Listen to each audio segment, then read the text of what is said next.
رسولہ الکریم اما بعد فاعوذ باللہ من الشیطان الرجیم بسم اللہ الرحمن الرحیم وما ارسلناک الا رحمۃ للعالمین صدق اللہ العلی العظیم۔ سامعین گرامی، ربیع الاول نبی اکرم صلی اللہ علیہ وسلم کی اس دنیا میں جلوہ گری کی وہ یادیں لے کر آتا ہے، جس سے کائنات میں رحمتیں بکھریں، کائنات میں برکتیں آئیں، کائنات مہکی اور انسان کو اس کا وہ مرتبہ ملا کہ جس کا اس سے پہلے احساس بھی نہیں تھا۔ نبی اکرم صلی اللہ علیہ وسلم کی تشریف آوری کو قرآن مجید نے جو مختلف انداز سے بیان کیا ہے، اسی میں سے ایک آیہ کریمہ میں وما ارسلناک الا رحمۃ للعالمین، ہم نے آپ کو عالمین کے لیے رحمت بنا کر بھیجا ہے۔ جہاں بھی زندگی نمو پا رہی ہے وہاں میرے نبی صلی اللہ علیہ وسلم کی رحمت ساتھ ساتھ شامل ہے۔ اس لیے شاعر نے کہا تھا کہ ہر کجا ہنگامہ عالم بود، رحمت للعالمین ہم بود، کہ رب العالمین نے اس جہان میں، اس کائنات میں جسے اس نے تخلیق کیا ہے، وہاں رحمت عالمین بنا کر میرے رسول صلی اللہ علیہ وسلم کو دنیا میں بھیجا ہے۔ یہ رحمت کا تاج جو لے کر نبی صلی اللہ علیہ وسلم تشریف لائے، دنیا نے اس سے جو فیض پایا ہے، وہ رحمت جو بکھری ہے، اس رحمت نے جو لوگوں کو گرویدہ کیا ہے، اس معاشرے کے لوگوں کو جس طرح نبی صلی اللہ علیہ وسلم جو اکھڑ تھے، بد تہذیب تھے، سخت مزاج تھے، بات بات پر لڑنا شروع کر دیتے تھے، ان لوگوں کے اندر ایسی نرمی پیدا کی، ایسے ان کے دلوں کو گداز کیا کہ پھر وہ دربار مصطفیٰ صلی اللہ علیہ وسلم سے کہیں واپس نہیں گئے۔ معاشرہ جس طرح طبقات میں بٹا ہوا تھا، جس طرح لوگ پیسے ہوئے تھے، ایک پہلے پروگرام میں ہم نے ذکر کیا کہ نبی صلی اللہ علیہ وسلم تشریف لائے تو ماں کو جو شان ملی، عظمت ملی، جو ماں پر رحمت آپ کے آنے سے ہوئی، آج اسی کا ایک اور پہلو دیکھیے کہ جس معاشرے میں باپ، حقیقی باپ، اپنی بیٹی کو، زندہ بیٹی کو گڑھا کھود کر دفن کر رہا ہو، اس سے زیادہ سخت دل انسان لوگوں نے نہیں دیکھے ہیں۔ ایسے پتھر دل کہ جن کا دل بیٹی کے چیخو پکار پر بھی نہیں پسیجا، فقط اس لیے کہ اس کی وجہ سے مجھے جھکنا پڑے گا، یہ میرے لیے بوجھ بنے گی، یہ میری کمزوری کا باعث بنے گی، تو اس کا حل کیا نکالا کہ اسے پیدا ہوتے ہی دفن کر دو۔ کتنے قبائل تھے جو یہ کام کر رہے تھے، کتنی بچیاں زندہ دفن کر دی گئیں۔ قرآن مجید نے اس کا ذکر کیا ہے کہ پوچھا جائے گا، وہ پوچھیں گی بِأَيِّ ذَنبٍ قُتِلَتْ، ہمیں کس جرم میں، کس گناہ میں ہمیں قتل کیا گیا ہے، ہمارا جرم کیا تھا؟ ابھی تو ہم دنیا میں آئی ہیں، ابھی تو سانس لی ہے، چند دن، چند مہینے، چند ہفتے گزرے ہیں کہ باپ کوئی اور کرتا تو لوگ کہتے کہ اس کا اس سے تعلق نہیں تھا، یہ تو باپ ہے اس کا، جس کی رگوں میں اس کا خون ہے۔ ایسے معاشرے میں بیٹی کو جو رحمتیں میرے نبی صلی اللہ علیہ وسلم کے آنے سے ملی ہیں، جو کرم نوازیاں میرے نبی صلی اللہ علیہ وسلم کے آنے سے ملی ہیں، وہ تاریخ کبھی انہیں جھٹلا نہیں سکتی، انہیں کبھی نظر انداز نہیں کر سکتی ہیں۔ رب کائنات نے اس معاشرے میں نبی اکرم صلی اللہ علیہ وسلم کو بیٹیوں سے نوازا، 4 بیٹیاں ان کو عطا کیں، اور نبی صلی اللہ علیہ وسلم نے ان بیٹیوں کی اس معاشرے میں جہاں باپ اسے دفن کر رہا تھا، آپ نے جس طرح ان کی پرورش کی ہے، جس طرح ان کو پیار دیا ہے، اور خاص طور پر سیدہ کائنات حضرت سیدہ فاطمہ زہرا رضی اللہ تعالی عنہا، جس طرح آپ نے محبتیں ان پر تقسیم کی ہیں، ان پر نچھاور کی ہیں کہ بیٹی کے آنے پر نبی صلی اللہ علیہ وسلم اپنی جگہ سے کھڑے ہو جائیں اور اس کا استقبال کریں، آگے بڑھ کر اس کی پیشانی پر بوسہ دے رہے ہیں۔ جہاں بھی سفر پر جانا ہوتا، سب سے مل کر آخر میں بیٹی سے ملتے ہیں، اور جب باہر سے تشریف لاتے تو سب سے پہلے بیٹی سے ملتے۔ اس سے آپ اندازہ کر سکتے ہیں کہ نبی صلی اللہ علیہ وسلم نے اس معاشرے میں یہ خاص رویہ رکھا بیٹی کے ساتھ، تاکہ لوگوں کو اندر یہ احساس پیدا ہو کہ بیٹی زحمت نہیں بلکہ سراپا رحمت ہی رحمت ہے۔ اور نبی صلی اللہ علیہ وسلم نے ان رحمتوں کو بانٹا ہے۔ فرمایا جس نے اپنی بیٹی کی صحیح پرورش کی، روایات میں اختلاف کے ساتھ 2 کا بھی آیا، 4 کا بھی، 1 کا بھی روایت میں موجود ہے کہ 1 کی یا 2 کی بیٹیوں کی صحیح پرورش کی، انہیں صحیح پالا، صحیح تربیت کی اور ان کی اچھی جگہ شادی کی، فرمایا کل قیامت کے روز وہ میرے ساتھ یوں ہوگا جیسے 2 انگلیوں کا فاصلہ۔ اتنی قربت عطا کر دی۔ یہ محبتیں، یہ زمین پر پڑی ہوئی اس گڑھے میں کھڑی زندہ بچی جس پر باپ مٹی پھینک رہا تھا، اس گڑھے سے نکال کر میرے نبی صلی اللہ علیہ وسلم نے اسے گھر کے اندر اسے عزت عطا فرما دی، اسے قابل تکریم بنا دیا۔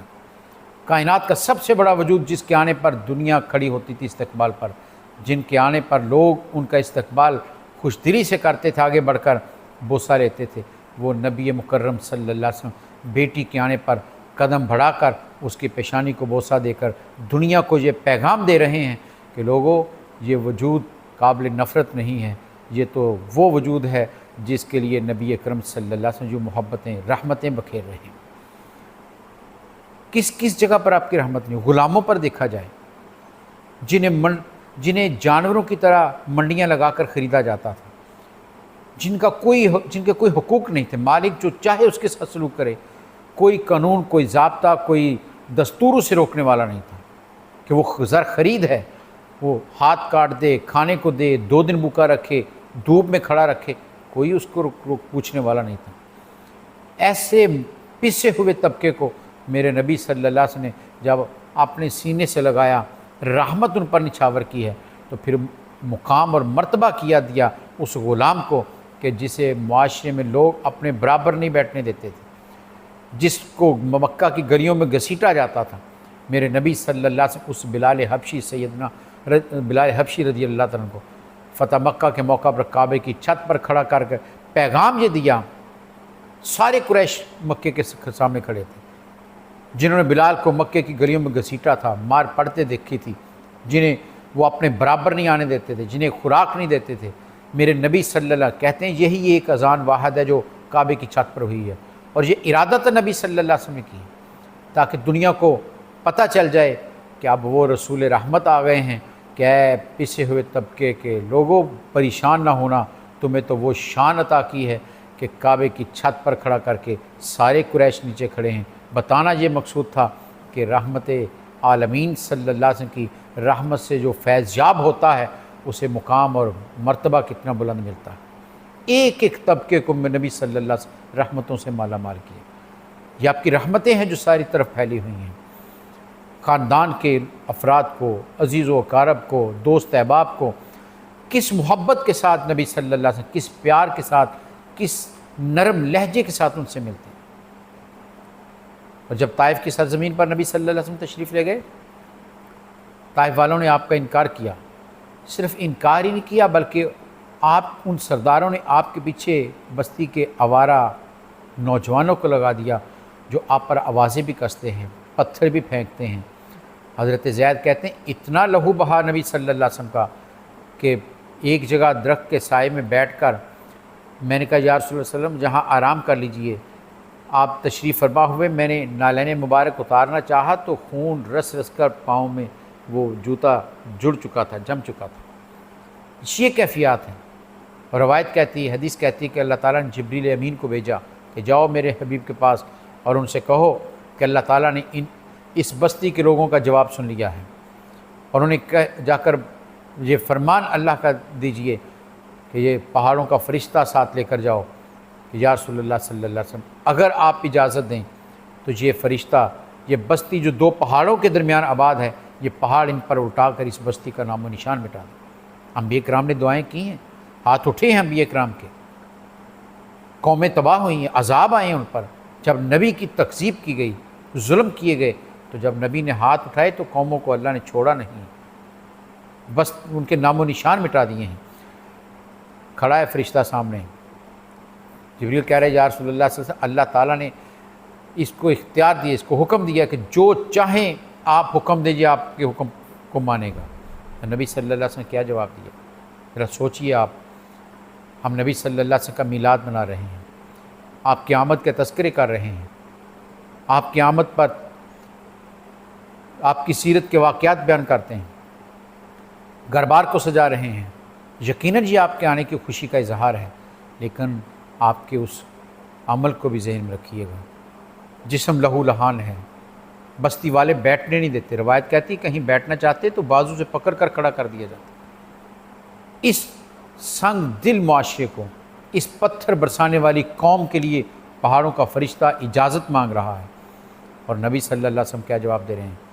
کہ یا اللہ اس قوم پر اپنی رحمتیں نازل کر، یہ قوم تیرے نبی کے مرتبے کو نہیں پہچانتی، میں ان کی نسلوں میں ایمان دیکھ رہا ہوں۔ کہا یہ نہیں تو ان کی نسلیں ایمان لائیں گی۔ رحمت عالمین کی رحمت نے اس بستی کو جو سزا کے لائق تھی اس پر کرم نوازی کی، رحمت کی، اور سزا کا باعث نہیں بنایا، بلکہ ہاتھ اٹھے تو رب کی بارگاہ میں دعا کے لیے اٹھے کہ مولا انہیں ہدایت عطا فرما۔ آج طائف کی بستی میں بسنے والا ہر شخص میرے نبی کی دعا کا مژدہ ہے۔ کیا آپ نے وہ جو دعا دی تھی طائف والوں کو، اس کا ثمر بن کر وہ کھڑے ہیں، سارا طائف مسلمان ہوا۔ تو یہ رحمت ہے میرے نبی صلی اللہ علیہ وسلم کی۔ سخت سے سخت دشمن بھی سامنے آیا، کتنے لوگوں نے آپ کے ساتھ زیادتیاں کی ہیں، لیکن کسی کے ساتھ آپ نے اس سے بدلہ نہیں، اس کے لہجے میں، اس کے انداز میں بات نہیں کی، بلکہ محبت کے ساتھ بات کی، رحمتیں بانٹی ہیں۔ اس کی رحمت کی آخری حد کیا ہوگی؟ اس کی رحمت کی آخری حد کیا ہوگی؟ دوست کی طرح جو دشمن کو دعا دیتا۔ یہ ہے نبی اکرم صلی اللہ علیہ وسلم۔ آئیے آج ہم پھر ایک دوسرے کے لیے بہت ہی خونخوار ہو چکے ہیں، معمولی باتوں پر دوسروں کو مارنے پر تلے بیٹھے ہیں۔ ذرا پسا طبقہ امیروں کے سامنے سر اٹھانے کے قابل نہیں رہا، پھر وہی تفریق ہے، پھر وہی ظلم ہے۔ آئیے سرکار کے میلاد کے اس جشن میں، 1500 سالہ جشن ولادت مصطفیٰ میں ہم یہ عہد کریں کہ سرکار کی ان رحمتوں کو اپنی زندگی میں اتاریں گے، اپنے کردار میں اتاریں گے، ہم سے خیر پھوٹے گی، ہم سے رحمت نکلے گی۔ کیوں کہ کل ہم نے بھی ان کی رحمت کا تقاضا کرنا ہے۔ حشر میں جہاں کوئی پرسان حال نہیں ہوگا، وہاں کہیں گے سارے نبی اذهبوا الی غیری، میرے حبیب کے لب پر انا لہا ہو۔ وہاں دامن کرم اگر پھیلے گا اور اس کے نیچے اگر آرام اور سکون ملے گا تو وہ میرے نبی صلی اللہ علیہ وسلم کا دامن ہوگا۔ اللہ تعالی ہمیں سرکار کی رحمتوں کو اپنے کردار میں اتارنے کی توفیق عطا فرمائے۔ ہم لوگوں کے لیے خیر کا باعث بنیں، ہم لوگوں کے لیے بھلائی کا باعث بنیں، ہم لوگوں کے لیے رحمت کا باعث بنیں، زحمت کا باعث نہ بنیں۔ اللہ تعالی ہماری زندگی کو اس نور سے مزین فرمائے۔ وآخر دعوانا ان الحمدللہ رب العالمین۔